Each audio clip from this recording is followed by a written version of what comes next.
It's all about real-time information and information at the point of activity. Sure. And so what we've seen is an evolution of, in the old days, I think that things were siloed a bit. And so it went from one group to the next group to the next group. And now you need that visibility all the way through, and all of those touch points need to be triangulated so that you know exactly where the product is or exactly what you're looking for is and when it's going to be at the next stop or the next point. And so it's important that you get that connectivity. And so our customers are trying to figure out how do they tie all those touch points together across multiple facilities within the enterprise or across their delivery mechanism. Yeah, interesting. I think we've gone beyond the barcode, right? In a sense, right? You mentioned some of those technologies, RFID and machine vision, to be able to leverage some of that. And RFID has been around for quite some time now. So where exactly would you say we are, like, in the RFID journey? Is it becoming more accessible? Is it being utilized more? Tell us a little bit about that. Yeah, absolutely. RFID was hyped up about 14 or 15 years ago as the next great thing. And I think it worked really well in point use cases. So if it was a closed loop use case when it first came out, it worked great. But now with the price of the tags coming down and the maturity of the technology and our ability to store data in high volumes and make decisions quickly, it's really come a long way. And so now the number of use cases that we're seeing and the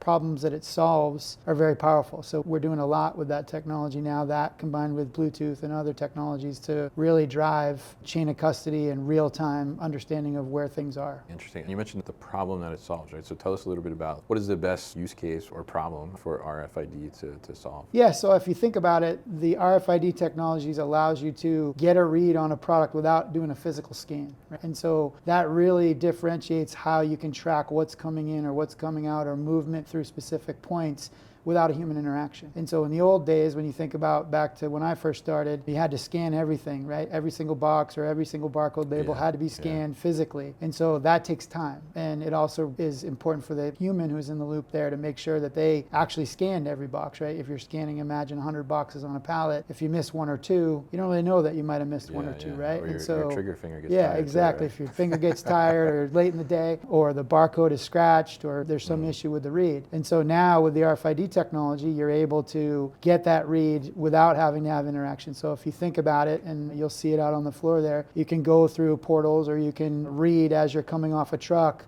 all of the RFID codes at one point in time, and you're able to see it transition between zones in your organization. So in real time, without having to do a physical scan, you get visibility to your work in progress or whatever you're trying to track.